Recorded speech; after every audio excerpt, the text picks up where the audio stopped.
Você já olhou para o seu filho e se perguntou, será que ele não está pequenininho demais? Ou até mesmo já ouviu alguém perguntando assim, será que ele tem algum problema de crescimento? Então, gente, esse tipo de pergunta gera muita angústia, gera muitas dúvidas e é por isso que estamos aqui, para esclarecer tudo isso e vamos falar sobre a baixa estatura.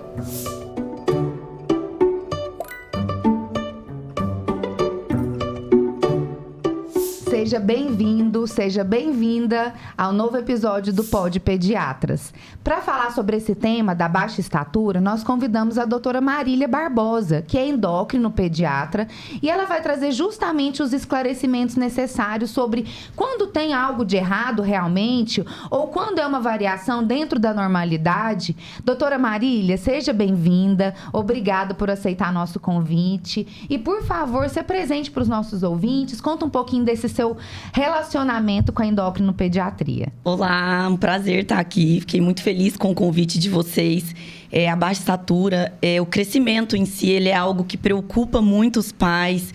Então, eu fico muito feliz de estar falando nesse assunto aqui para acalentar um pouquinho mais o coração deles, né? Meu nome, então, é Marília. Sou conhecida como Tia Mari. Eu idealizei uma metodologia, meninas, que chama pediatria estrutural.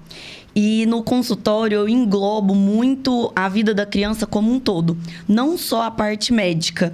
E eu tenho visto que isso tem feito grande diferença no cuidado, né, na atenção e na rotina da criança como um todo e até mesmo na grande preocupação que os pais trazem até o consultório. A endocrinopediatria surgiu na minha vida em uma paixão que eu tive trabalhando em uma UBS. Aqui em Goiás, então eu falei, no Dia das Crianças eu ia muito feliz para o postinho de saúde. Eu falei, não, então eu vou começar com a pediatria e nos grupos de diabetes, obesidade, eu me identificava ali em querer mesmo fazer algo diferente na rotina e na vida daquelas pessoas. Então foi aí que a endocrinopediatria surgiu na minha vida. E hoje, eu atendendo essa demanda de crescimento das famílias, eu me especializei mais na parte de crescimento e obesidade no consultório. Então, por isso que eu fico muito feliz de ser convidada por vocês. A gente também estamos muito felizes e muito honradas. Isso. A gente sabe que a baixa estatura é uma preocupação muito frequente. Como você falou, é uma demanda muito frequente nos consultórios, tanto de pediatria quanto de endocrinopediatria. Normalmente, a gente vai encontrar uma família ali alarmada com a questão do tamanho e do crescimento. E, às vezes, as famílias associam isso a causas genéticas, a distúrbios hormonais ou a doenças crônicas, por exemplo. Será que é uma anemia? Será que é uma outra doença mais grave? Mas a gente sabe também, como médicos, pediatras e você como endócrino, que existem aquelas variações normais da estatura. Especialmente se a gente levar em consideração ali o padrão familiar, que é um critério que a gente avalia. Então, eu queria que você explicasse para as nossas famílias o que realmente vem a ser a baixa estatura e quando que os pais devem, de fato, se preocupar com essa questão da estatura. A baixa estatura ela é definida como uma estatura abaixo do Z-score -2. E isso, nós, como médicos, né, avaliamos a criança em consultório e medimos ela de forma correta e colocamos em gráficos específicos de acordo com a idade e com o sexo. Ali, através desse gráfico, nós temos por definição se é uma baixa estatura ou não. Além disso, quando devemos nos preocupar? Se é baixa estatura, já é uma preocupação por si só. Outra preocupação é quando essa criança está vindo bem na curva de estatura, nas consultas de acompanhamento, e ela cai na curva. Então, ela estava em uma posição naquela curvinha e ela cai. Então, também é motivo da gente se preocupar. E nisso é o que a gente calcula a velocidade de crescimento. Se essa velocidade de crescimento em um intervalo de tempo em que a criança é acompanhada não está dentro do esperado, nós também devemos nos preocupar. Então, são aí 3 preocupações que a gente tem que ter em relação ao crescimento. No consultório, Marília, a gente percebe que é um assunto que gera muita angústia, como eu tinha falado anteriormente. E essa angústia se dá muitas vezes por algumas ocasiões, como na escola. O filho ser menor da turma, então é uma grande dor. E aí? Isso é algo que acontece também dentro do seu consultório? Essa angústia, ela é algo real no consultório da endocrinologia? O tempo todo, meninas. Os pais já trazem, Mari, ele é o menor da turma. As fotinhas de aniversário, quando eles se juntam assim, eles me mostram, eles levam e falam assim, olha aqui, é o mais miudinho, é o mais baixinho, né? Só que muitas vezes também eu percebo que isso não é uma preocupação da criança. Né? É uma preocupação dos pais. E eu entendo, porque eles não querem que as crianças sofram com isso. E a gente sabe que na escola é muito comum o bullying. Então, eles já estão mais atentos a isso. E para evitar isso, eles procuram as consultas médicas mesmo para poder a gente avaliar. Então, tem muito e eles chegam com essa queixa, sabe, Carol? Acontece assim. O tempo todo. É uma angústia real.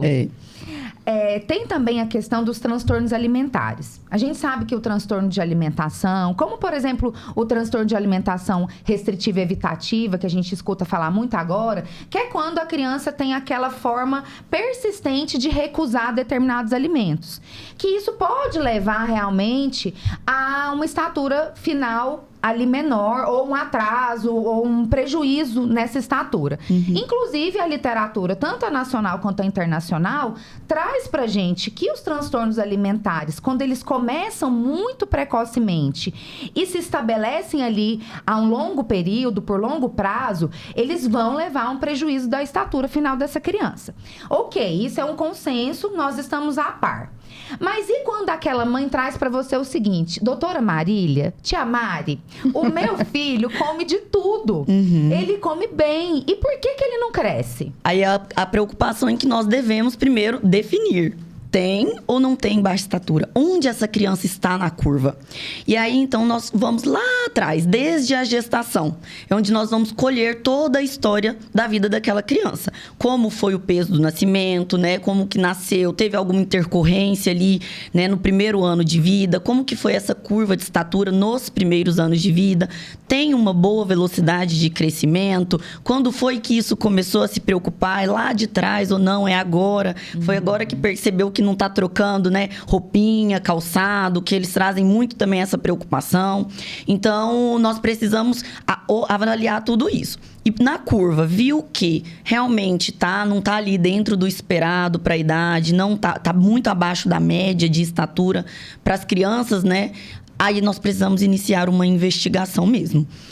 O canal familiar, que é a altura do pai e da mãe, ela é importante, mas ela não é determinante. Nós não pegamos ela como, né, o nosso olhar principal. Ela é importante, mas também nós temos que olhar outras coisas, como a idade óssea, né, o quadro de saúde geral da criança. Então, aí nós começamos a nossa investigação para ver se tem algo além, né, só de uma estatura genética familiar, por exemplo.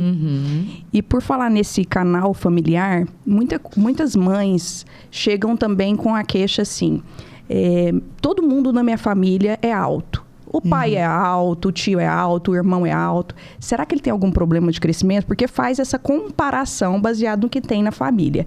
Então, levando em conta o que você sinalizou aí sobre o canal familiar e às vezes não ter correlação, existe também essa comparação com o que eu tenho na minha casa e sobre a interrogação, será que a criança está dentro do esperado? Tem muito, Carol, muitas dúvidas assim.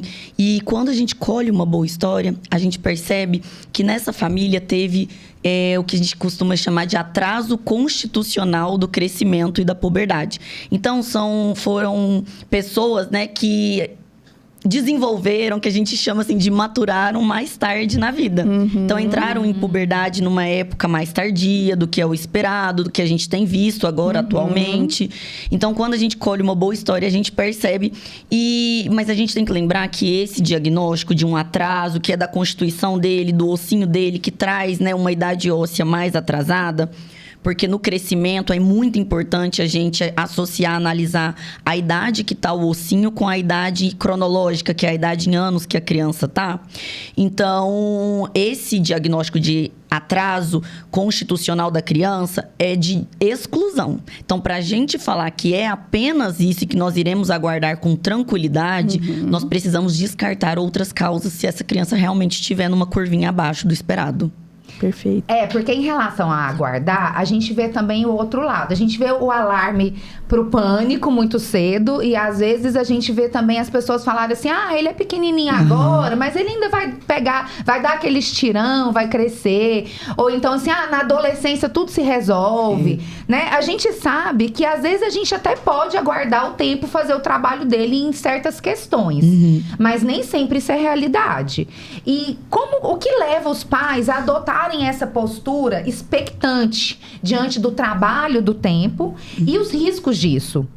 Quais os prejuízos que isso pode trazer para o desenvolvimento dessa criança? Um alerta que eu já trago aqui é a necessidade dos pais estarem em dias com as consultas pediátricas, né? Porque tá tudo bem, só leva em consulta de pronto-socorro, às vezes quando tá ali na urgência. E não, são nas consultas de rotina que nós conseguimos até tranquilizar eles em uma conduta expectante. Iremos só apenas aguardar, né? Se a gente vê que tá ali no limite e tudo mais, mas a puberdade não começou, a idade óssea tá atrasada, e que a gente consegue perceber isso apenas nas consultas de acompanhamento. Mais um alerta que eu trago e tenho no consultório, pacientes que os pais se culpam por ter, né, levado muito tarde e o menino, por exemplo, que é a maior preocupação, ter ficado baixinho. Então, eu já aconselho, notou que tá fora ali do habitual ou é uma puberdade que tá muito limítrofe, começando muito cedo ali, procurem, não deixem de procurar. É importante os pais terem esse alívio para eles, esse consolo, assim, de que tudo que eles podiam fazer, eles fizeram, eles buscaram, porque é uma realidade que eu vejo o tempo todo. Realmente os pais costumam carregar muita culpa, né? E se você seguir ali o protocolo das consultas de rotina, você vai minimizar o risco disso. E muito, mas a grande maioria não tem. Eu entendo que a correria do dia a dia, né? Muita coisa para se fazer. Não, criança tudo bem, para que vai buscar ajuda, levar, né? Não. Mas assim, deixo que a gente precisa conscientizar essas famílias da importância dessas consultas de acompanhamento até o final, o término mesmo da puberdade. Para uma vida inteira, mas assim, nesse momento mais importante da vida da criança, que é o momento de desenvolvimento do corpinho, tanto como mulher quanto homem, os pais precisam ter um cuidado e uma atenção maior quanto a isso. Uma vez interrogada sobre essa baixa estatura, será que essa criança tem ou não uma baixa estatura? Vamos supor, está lá no meu consultório uma criança com essa dúvida. A gente vai colher a história familiar, vai colher a história da criança, vai fazer tudo certinho. Como que é feito essa investigação? Como é feita essa investigação, doutora Marília? Então, definimos, né, que precisamos investigar aquilo ali. Então, nós começamos esse protocolo de investigação de baixa estatura com exames de rotina, né? A gente precisa identificar doenças básicas, crônicas, tireoide, doença celíaca, uma acidose tubular renal, que são doenças, assim, que a gente acaba que a criança não sente muita coisa, mas que pode acontecer. Então, nós temos que começar com uma investigação básica. Depois de ter feito essa investigação básica, a gente vai investigar o eixo todo do crescimento da criança, através de exames de sangue, né? A idade óssea é extremamente importante, ela é um exame de triagem mesmo, a gente começa por ele também. E aí a gente vai, né, investigando uma série de outras situações. Na menina, por exemplo, uma menina que não cresce dentro do esperado, nós não podemos deixar de descartar uma síndrome de Turner, né? Então, precisamos aí de um cariótipo, eu gosto de 100 células para poder investigar isso aí. Então, é importante a gente fazer todo esse processo de investigação mesmo. Aí são exames laboratoriais e exames de imagem, no caso, além do exame clínico. E os testes de estímulo para ver o eixo todo o eixo hormonal do crescimento. Aí a gente confirmou que tem realmente uma deficiência real do hormônio do crescimento, que é o que a gente conhece como GH, certo? Então, o hormônio de crescimento é o GH. Existe essa deficiência e a gente sabe que diante dessa deficiência real de GH, o tratamento vai ser feito com a reposição do GH. Não tem fórmula mágica, né? Suplemento, nutrição, vitaminas que vão substituir o tratamento com GH quando existe essa deficiência real.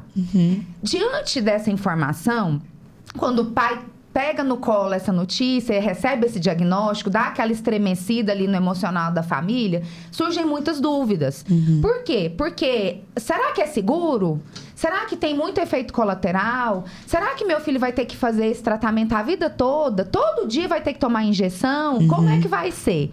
Então, doutora Marília, explica para as famílias que estão diante dessa investigação diagnóstica ou que até receberam esse diagnóstico, porque a gente sabe, como pediatra, como mãe, como tia, que tem um caso, conhece, né, alguma criança que usa, que o tal de tomar injeção todo dia já é uma notícia que dá uma balada ali no emocional dos pais.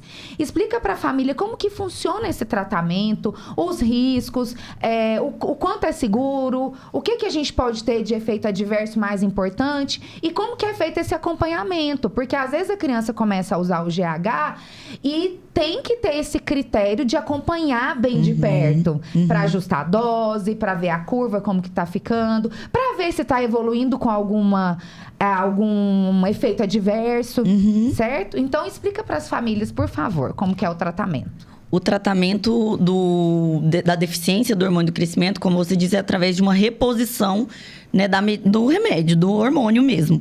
Ela se dá através de uma reposição injetável, que é uma injeçãozinha mesmo no subcutâneo, todos os dias à noite.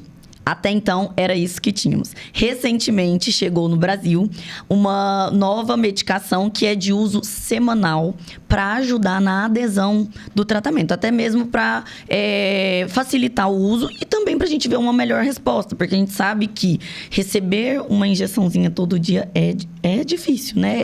A adesão é difícil. Esquece, a criança já tá sofrida, então é mais difícil mesmo.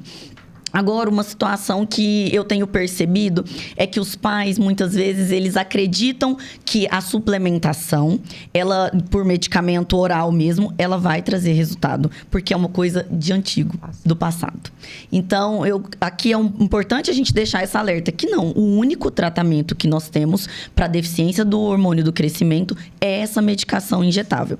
Então, ela se dá todos os dias, é uma medicação que nós conseguimos, tanto no particular e nos casos de criança com deficiência do hormônio do crescimento, tem um processo, né, nos estados que a gente consegue essa medicação, porque tem um alto custo, que é disponibilizado pelo governo ou estadual ou federal, dependendo do diagnóstico da criança. Então, nós conseguimos, sim, esse processo em que os pais recebem essa medicação. Então, eles recebem um frasquinho com o pó e um frasquinho com o líquido, em que eles preparam essa medicação e toda noite eles vão aplicar. Há quanto tempo, né, Mari, nós vamos usar esse medicamento? Enquanto a criança estiver com uma baixa estatura. Ou enquanto ela estiver ossinho aberto para poder crescer. Por isso que nós precisamos acompanhar. Então, é um tratamento a longo prazo? Sim, é um tratamento a longo prazo. E a gente tem grandes respostas com ele. Se é, de fato, uma criança que precisa, que tem um diagnóstico confirmado, em que precisa fazer o uso da medicação, a resposta é muito linda de ver no gráfico. E nós também precisamos avaliar, por exemplo, a velocidade de crescimento. Então, eu costumo pegar aí uma avaliação dentro de 1 ano. Essa velocidade de crescimento, com o uso do GH, ela tende a dobrar. Então, se era uma criança que crescia aí em torno de 2 a 3 centímetros por ano, a gente espera que ela, né, cresça aí em torno de uns 6 centímetros por ano quando ela está em uso da medicação. Então, é um bom padrão de resposta que a gente consegue avaliar. Mari, mas em relação aos efeitos colaterais da medicação, toda medicação tem efeito colateral. Então, é por isso que a gente precisa acompanhar. Só que nós temos que pesar muito o quê? O benefício comparado com isso. Então, se a criança precisa do GH, a gente não tem dúvida, nós vamos usar. Mas dá câncer.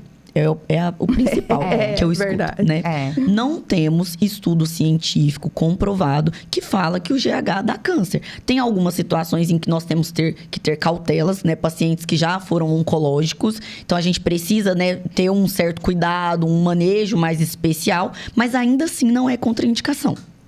Tá?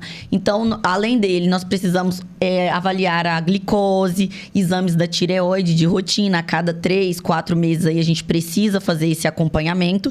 E também o acompanhamento do próprio fator do uso do GH. Que é através de um exame, que é o IGF-1, a gente consegue avaliar uma resposta desse tratamento para ver se está uma dose muito alta, ou se a gente tem aí, podemos tatear a dose para um pouquinho mais para ter uma resposta melhor. Então, através desse acompanhamento com os exames laboratoriais que a gente consegue ver. Tem 2 situações de efeitos como esses que eu já falei, da alteração dos hormônios da glicose, da tireoide, que a gente consegue ver nas crianças, que é uma dor de cabeça muito forte e uma dor na perna, associada com o uso do GH. Eu nem costumo falar isso com as crianças, porque elas sentem, né? Então, eu chamo o pai no cantinho e falo, você tem que ficar de olho nisso. Se apresentar, você me avisa imediatamente que a gente vai ver o que fazer. É o olhar clínico de perto. O acompanhamento ali, mesmo. Vem de perto, tá usando o GH, vai fazer um acompanhamento ainda mais, com um período ainda mais curto de tempo, para estar em contato com você enquanto tá usando o GH. O GH. E nos últimos anos, Marília, a gente tem percebido no consultório uma situação um pouquinho diferente, que é assim, o filho não tem um problema real com relação ao hormônio do crescimento, não tem um déficit, e a mãe, o pai querem fazer esse tratamento porque não quer que seu filho fique pequenininho, né? Quer fazer o hormônio do crescimento. E diante dessa explicação maravilhosa que você deu com relação à segurança que o GH tem, eu acredito que isso fez com que eles quisessem ainda mais, né? Por conta de problemas culturais mesmo, meu filho vai sofrer porque vai ser o menorzinho.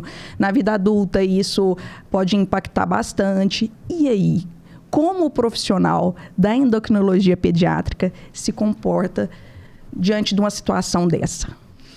É difícil, né? Não é fácil, mas assim, eu já chego para os pais e falo, calma, vamos lá, né? Vamos coletar tudo o histórico, eu vou com muito cuidado, eu entendo a aflição dos pais, então é algo que eu não julgo eles de estarem ali, porque muitos vêm falando, nossa, mas eu já, ninguém quer prescrever, e é comum, né? O médico também não pode fazer algo que vai levar uma iatrogenia para o paciente. E só porque a mãe e o pai quer, não, né? Não pode. Não pode. Então, a gente tem que ter uma longa conversa, ver a demanda daquela criança, não ver só a parte assim, eu quero porque quero que meu filho fique alto. Né? Porque quando você conversa com a família, quando você entende os anseios, as preocupações e você consegue tirar daquilo ali o que de fato ir na raiz do problema, muitas vezes a gente consegue resolver de forma que fique boa pro lado dos pais, pro lado nosso também, né? De não prescrever algo que a criança de fato não precisa, né? Mas é uma situação muito difícil no consultório. Delicada, depende da demanda da criança, se é algo que não vai fazer diferença na vida da criança, né? Muitas vezes é isso. E só os pais que têm essa demanda. Sim. E assim, não dá pra gente, né, generalizar. Cada caso é um caso. E eu tive caso que eu precisei prescrever o hormônio do crescimento em uma situação, por exemplo, o pai e a mãe não conseguiu observar, era na pandemia, eles não conseguiram observar a puberdade do menino acontecendo. E aí, essa puberdade foi uma puberdade muito rápida, muito acelerada, em que a idade óssea dele avançou de forma que a gente, assim, nossa, mas por quê? Né? E a gente não conseguia. E ele realmente ia ficar com uma previsão de estatura final que lá atrás ele não tinha nada para acontecer dele ter caído assim tanto nessa previsão de estatura final. E eu vi isso e eu entrei com medicação. Então isso, eu olhei para a criança e senti que ali eu precisava, né, ter um olhar mais aberto, como médica mesmo. Medicina não é matemática, né? Não, A gente tem que ter cautela, bom senso no uso do GH, porque apesar de ser um hormônio seguro, tem efeito colateral. Isso a gente não pode, né, deixar esquecer. Os pais precisam lembrar disso. E no consultório eu lembro sempre eles disso aí. Mas a gente precisa olhar cada caso de forma muito individualizada. É muito particular, porque tem a história de vida daquela criança. Exatamente. A consequência disso lá na vida adulta, às vezes bullying, às vezes traumas. Então, se a gente não particularizar muito, a gente acaba pecando também. Sim. Outra coisa, o acompanhamento multidisciplinar também aí junto dessa decisão. É importante, né? É importante, porque quando vem com essa demanda, principalmente nos casos em que estão mais avançados, em que a previsão de estatura final da criança já é muito ruim, e hoje nós temos muitas meninas, né, que estão com puberdade precoce. Só fugindo aqui um pouquinho, mas elas estão ficando muito baixinhas por conta dessa antecipação do desenvolvimento. Então, crianças aí que estão sofridas mesmo com a questão da estatura, de ficar muito baixa. Meninas aí com 1,5 m, né, entre 1,5 e 1,60. Isso não tá legal para elas. Então, é onde entra esse acompanhamento também multidisciplinar, com a psicologia, principalmente, para poder ajudá-las. Porque na menina é mais difícil do que no menino. Da gente conseguir lidar com a estatura, com o desenvolvimento. No menino ainda nós temos mais um pouquinho do que fazer.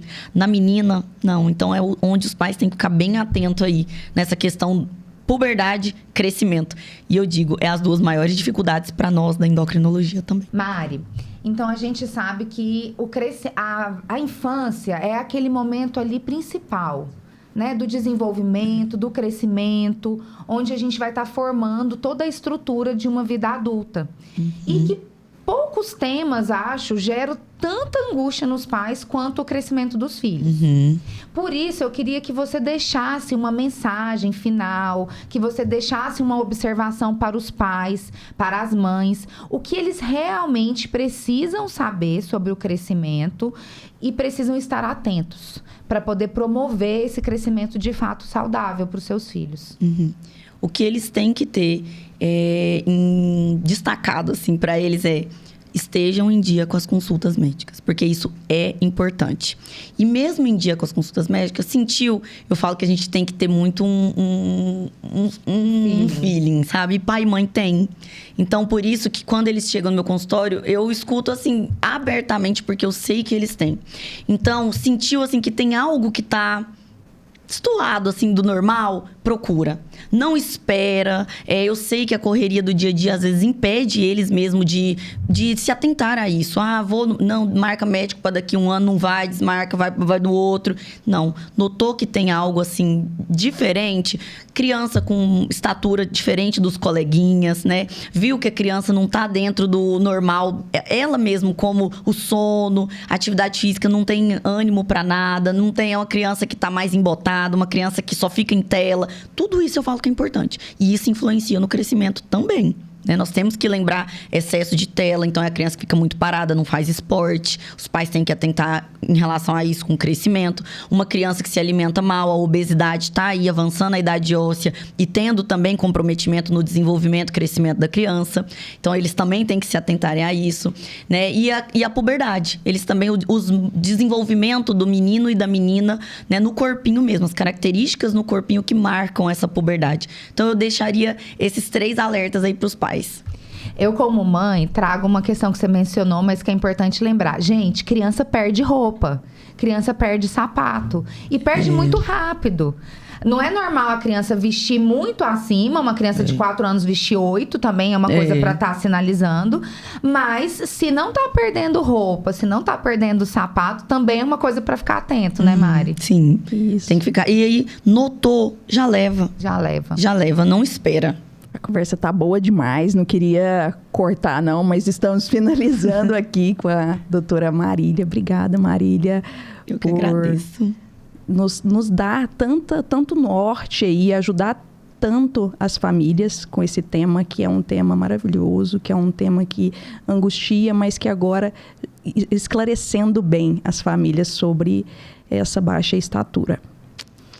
E se você que está nos assistindo, está acompanhando o Pod Pediatras, percebeu que pode ter uma pontinha de dúvida ali com o crescimento do seu filho, observou que algo não está dentro do padrão do esperado, leva no consultório, marca uma consulta com a doutora Carol para fazer as consultas de puericultura. Marca uma consulta com a doutora Marília, endócrino pediatra, para você poder fazer essa avaliação, essa investigação bem feita, porque essa tranquilidade, gente, não tem preço. Não tem. Até o próximo episódio do Pod Pediatras. E quem não está seguindo a gente, siga e adicione também lá no YouTube. Muito obrigada.